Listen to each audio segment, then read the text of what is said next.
करतो मी. माझं इकडे बघू.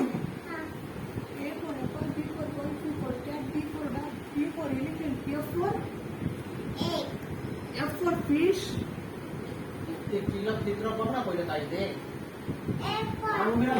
लावून करा. चल इकडे हो. इकडे मी डबा बघ. इकडे तू थांब. ते लावून नको. इथे खाली बस. हाताची घडी घाल. इथे बस इथे. बसा हाताची घडी. F for fish.